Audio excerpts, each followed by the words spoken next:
done. It's very hard to say it shouldn't have happened.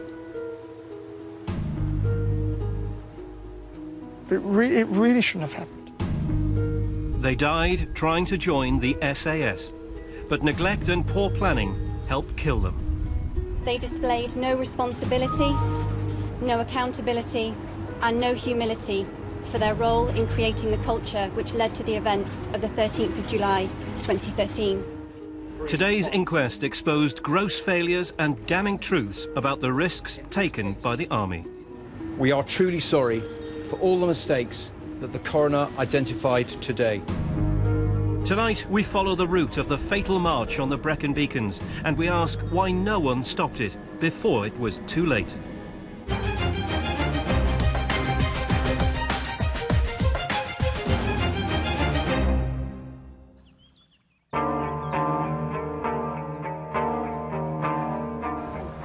This is your last event.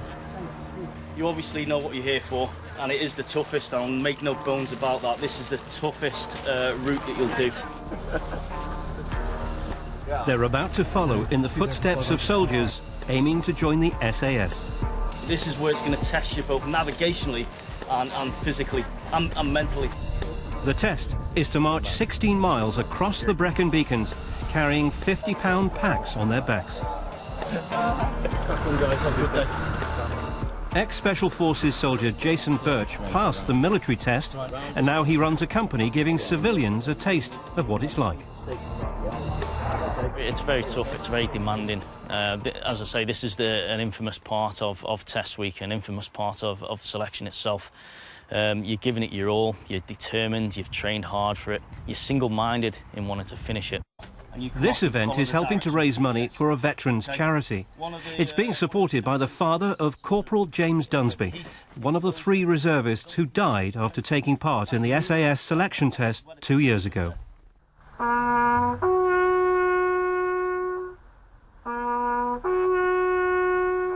I'll miss him. I wasn't there to catch him when he fell. I wasn't there to help him. And sometimes you feel responsible for that as a parent.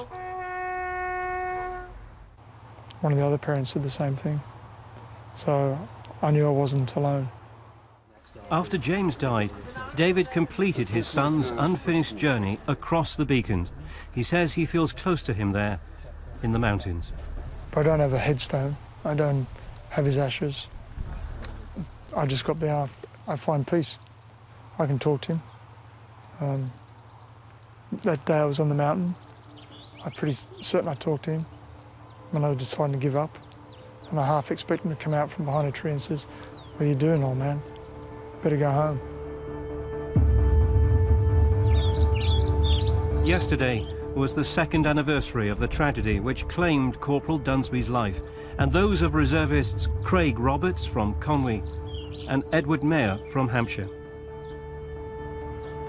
When you walk this route, the scale of the challenge is all too clear.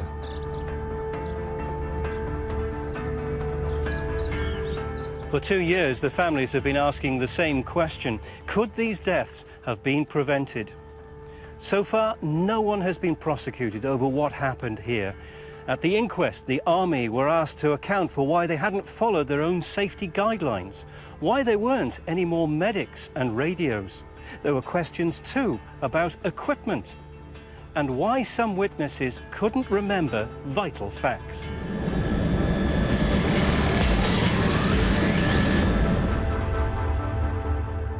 Craig Roberts was 24 and from Penryn Bay. He was a teaching assistant who joined the Territorial Army. Lance Corporal Edward Mayer from Hampshire had previously been a full-time soldier. This was his 2nd attempt at the SAS test. Corporal James Dunsby from Bath was married and worked as a military analyst. As a reserve soldier, he'd served alongside Prince Harry in Afghanistan. He was my first, and I was very proud of him. He wasn't happy unless he got his 100% in his exams, and he strived for perfection. We know these men, they'll go into the mountains, they'll go and do a job in Afghanistan or somewhere else, and they'll fight in extreme conditions. But at the end of the day, this was training. And this was the United Kingdom. And this was the Brecon Beacons.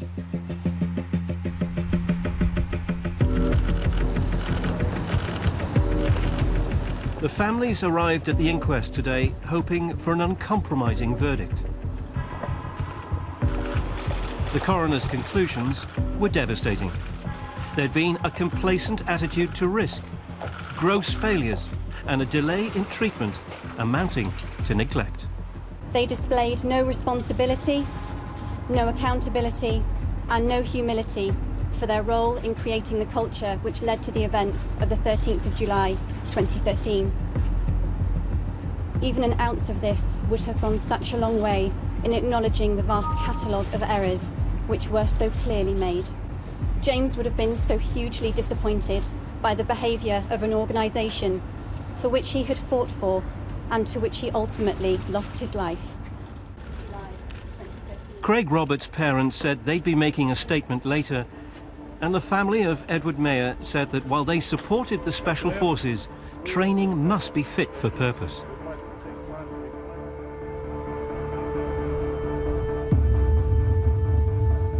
It's a great day already across Wales, temperatures rising quite nicely. 14 in Sennybridge, and the sunshine will remain this afternoon and the temperatures will continue to rise over the next few hours. That day, 78 soldiers, regulars and reservists were competing for a coveted place in the ranks of the SAS, whose famous motto is, "Who dares wins." The Special Forces test route takes in sharp ascents and descents on unforgiving terrain. The men who died had to navigate between checkpoints where directing staff were waiting.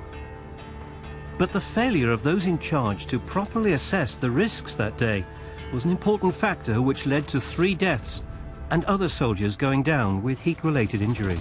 VW to 0, say again, over. Former Special Forces soldiers who've passed the test say it has to be as tough as possible for reservists and regulars. I went through our selection in summer '95, and we started with 210 people, and we finished selection, 10 of us passed. We've got the best Special Forces in the world. There's absolutely no reason to make this easier or easy. The reason we're selecting these guys is because they are hard as nails. But a combination that day of high temperature, high humidity and strong sun made the risks even more dangerous. According to the MOD's own heat safety guidelines, the test should have been stopped hours before the men collapsed. And this was the first big mistake. James died and he shouldn't have done. Craig died and he shouldn't have done. Edward died and he shouldn't have done. You don't die in this country of heat stress. They did. And it was important to find out why.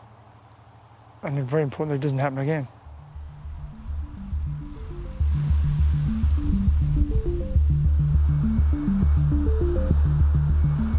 We simulate conditions across the world here, mainly to look at the impact of both cold and heat. We can study the physiological responses and look at how they respond to heat. Professor George Havenith gave evidence at the inquest. He's an expert in how the body deals with extreme temperatures. He was asked to study what happened to the 3 soldiers that day. We have a very heavy march, about 60 pounds, clothing, weapon and backpack and water together. So a very heavy load, which had to be done at speed. And to that we add a very unusual climate. Virtually no wind, which I think was crucial, sunshine and a very high temperature. So that together is almost like what you call a perfect storm. So why didn't those in charge that day see it coming? It's a question Craig Roberts' parents, Margaret and Kelvin, raised at the inquest. They said when they went to identify his body, they asked a senior officer to explain why they sent the men up the mountain in that heat. They claimed they were told cancelling it would have involved too much paperwork. The officer told the coroner he couldn't recall saying that.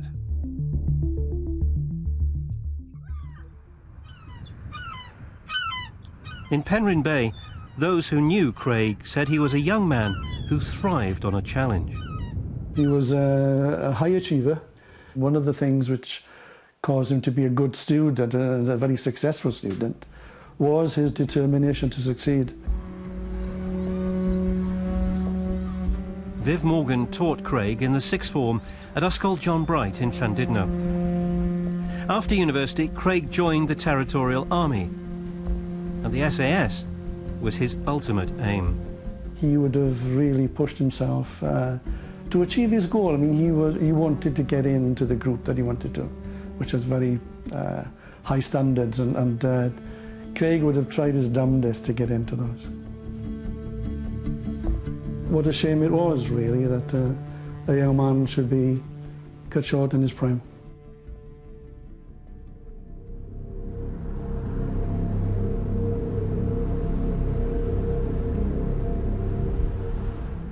By late morning that day, the temperature had risen above 24 degrees.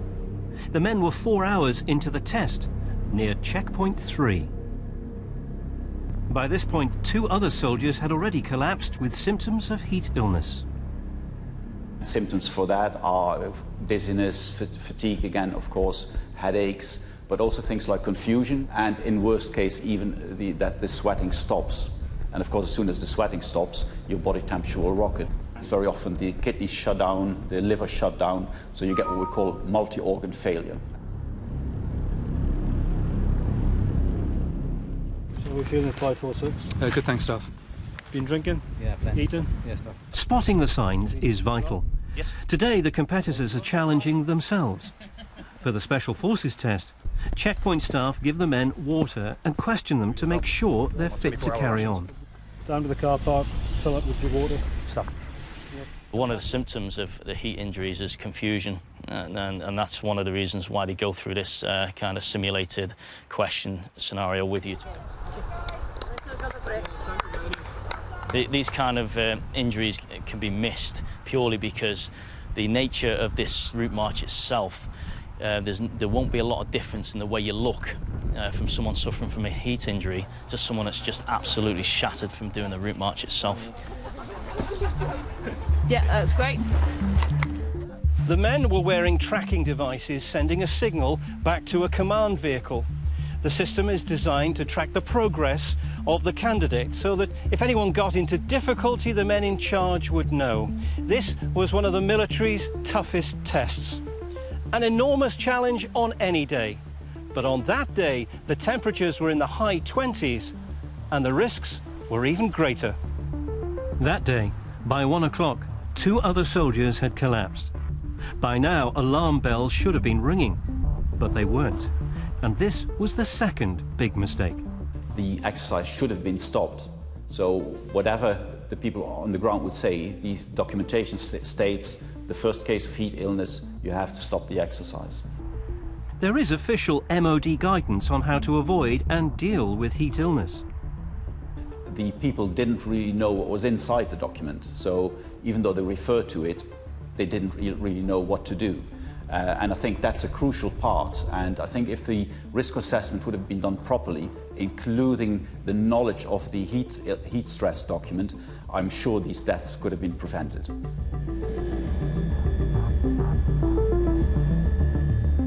Checkpoint 5, next to this line of trees, was an important focal point in the inquest. It was the last checkpoint that Lance Corporals Mayer and Roberts passed through before they collapsed.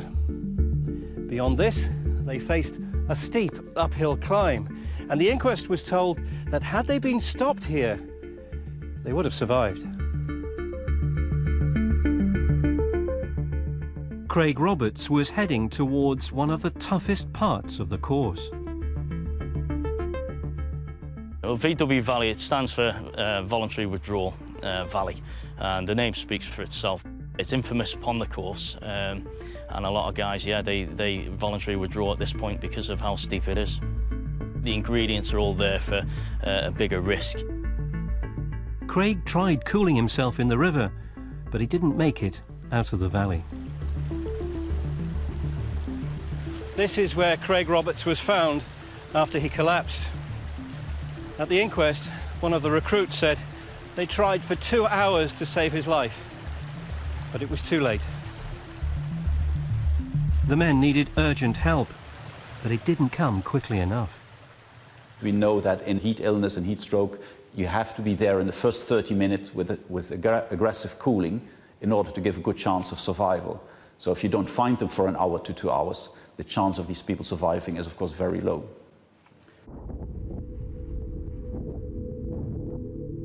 Ten minutes after Craig Roberts was found, command vehicle staff checked Edward Mayer's progress and saw his tracker had remained static for nearly 2 hours. Delays in spotting the men were down was the third big mistake. The coroner said it amounted to neglect. When Lance Corporal Mayer was found, he was still clutching a bottle of water and a half-eaten chocolate bar. At the inquest, one of his colleagues said that he tried to save him for 45 minutes single-handedly because a rescue vehicle was bogged down.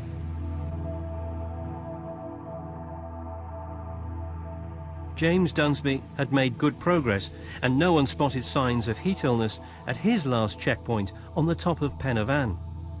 But when colleagues checked his tracker, they realised it had also stopped moving. He'd collapsed near the main A470 road.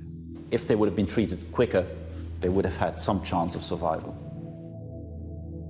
Given his position close to the road, being close to the road would have meant they could have get him out very quickly and start treating him very quickly, but that didn't happen. Failures in communication and poor monitoring of the tracking system were all highlighted by the coroner. They were not monitoring Edward, they were not monitoring Craig, so there was a fault. And if it's the system, that needs to be changed. If it's the way it's run, that needs to be changed. Obviously the tracker system wasn't fit for purpose. Corporal Dunsby was taken off the mountain alive, but he'd suffered major organ failure. Once they told me his kidneys had failed, I knew the process of what was happening. I knew what was going to go next. I knew it's a progressive illness. But I wanted to be wrong, and I wanted him to just bounce back. But I think the underlying damage was the fact is he sat up there for 50 minutes before anybody got to him. James Dunsby died in hospital 16 days later. The families discovered the MOD had been due to spend £1.5 million upgrading the tracking system used by their sons. It emerged that 2 years earlier, the Army had committed to improving the system so that casualties could be spotted earlier. But those changes hadn't been completed. 4 years ago, at the inquest of another Special Forces hopeful, Marine Benjamin Poole, the MOD acknowledged it needed to respond quicker to signals that recruits weren't moving. He suffered heart failure doing the same test. The MOD said lessons would be learned. Software was upgraded. But by the time the three men died, further improvements still hadn't been made. And the coroner found the tracking system wasn't fit for purpose. The fact that when people collapsed, they weren't noticed as not moving and medical help wasn't got to them quick enough is appalling. Madeleine Moon chairs the UK Parliament's all-party group on reservists and cadets. The issue for me is whether those tracking devices and the failure to improve on them was part of the cuts that the military had been facing. Would you suspect they were? I suspect that's what happened there. I mean, these are life-saving devices, aren't they? As part of the Strategic Defence Review, we lost a lot of money that was going to the armed forces. It could well be that the equipment that the personnel who died were wearing was not of the quality that they needed, because as part of the cuts, the new equipment wasn't bought. We asked the MOD if budget cuts were to blame, but they refused to tell us. So we got a packet of people there. Former SAS soldier Rob Paxman says the men who died deserved better. So if I'm out there running an operation, I'll make sure that all the boxes are ticked, that we've done a threat assessment, a risk assessment, and put the correct measures in place to mitigate the risk. It's absolutely inexcusable that they have not had the correct assets in place, the correct monitoring systems in place, and probably the correct people in place to safeguard life.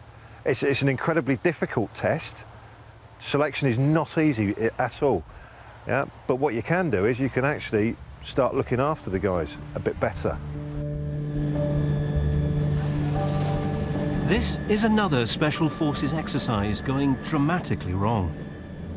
This MOD footage shows Daniel Wright plunging to the ground. The 25-year-old from Cwmbran was 2,500 feet up. His parachute had failed to open properly, and he delayed cutting away to the emergency chute. I understand it was 1.5 seconds too late. I later learned it actually was probably a preventable accident. This is a picture of Daniel getting a bit faded now, I'm afraid, in his Gurkha uniform, and his beret, and the flag here, the Union flag, is the flag that was draped on Daniel's coffin on the day of his funeral. In 2005, Daniel had just completed Special Forces training in Brecon. He was undergoing the next stage, parachute training in Oxfordshire.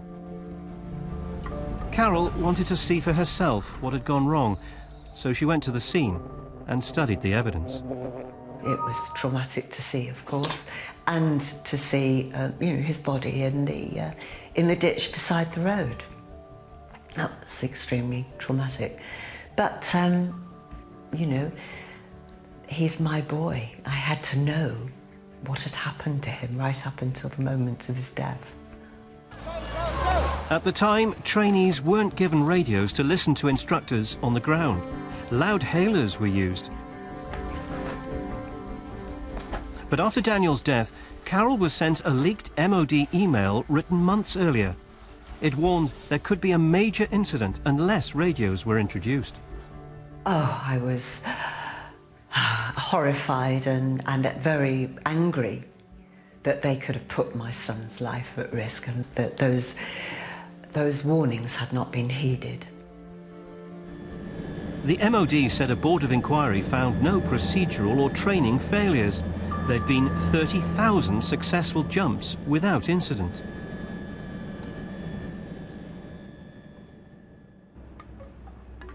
The coroner ruled that Daniel's death could have been avoided if he'd had a radio. And they've now been introduced for trainee parachutists. Do they think that men are invincible? This is flesh and blood here, and even more so for the young men who died in the Beacons. They weren't even professional soldiers. Daniel was a professional soldier. These men weren't. They were volunteers. So, no, I think it's unforgivable. The MOD doesn't learn by its mistakes and stop waiting until good men die.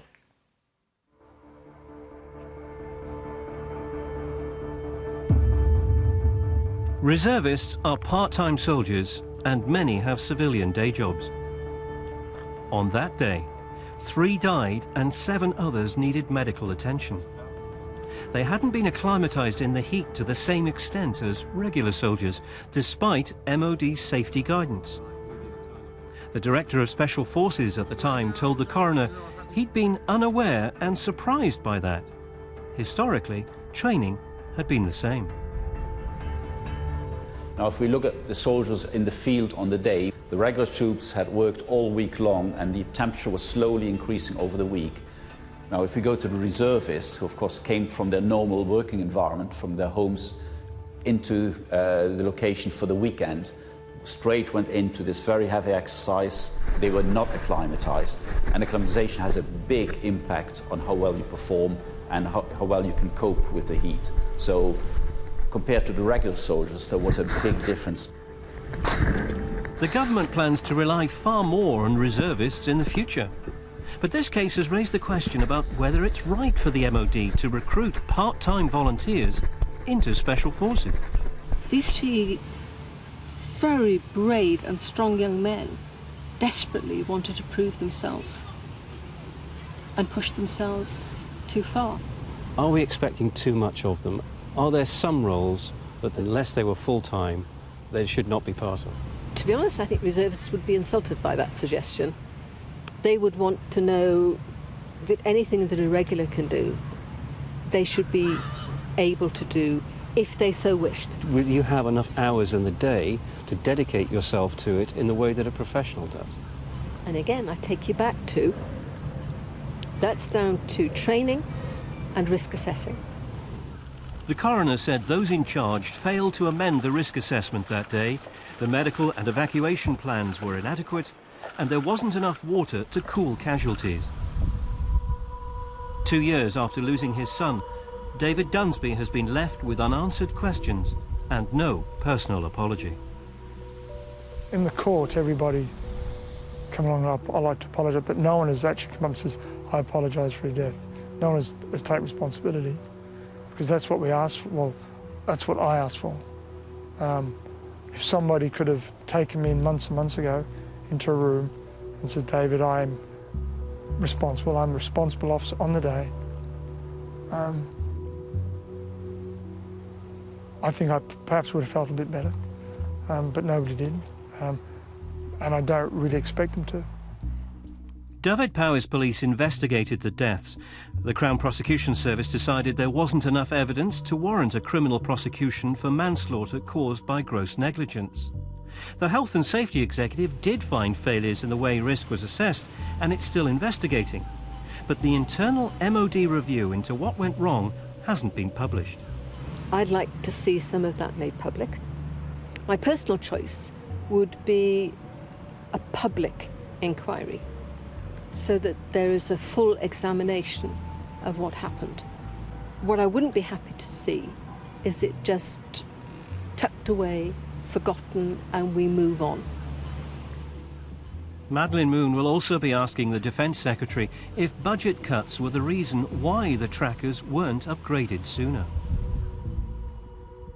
The MOD says the changes will be made by the end of this year. Reservists do now receive the same preparation as regulars, but it refused to tell us whether anyone has been disciplined over what went wrong. The Army kept its response brief, but managed to get Corporal Dunsby's name wrong. I would like to apologise for the deaths of James Dunsford, Craig Roberts and Edward Mayer, 3 fine soldiers. We must ensure that risks are carefully managed. In this case, we did not do this and accept responsibility.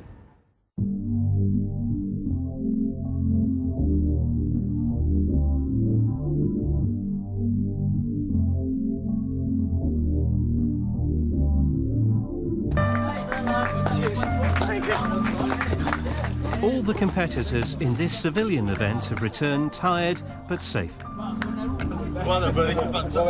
You're here, man. You're here. It's been a bittersweet day for David. I want whatever changes are made not to be done off the hip straight away. They need to sit down and the service inquiry needs to come ahead. What really went wrong? And they need to make positive changes. He's not coming back, but his memory's there.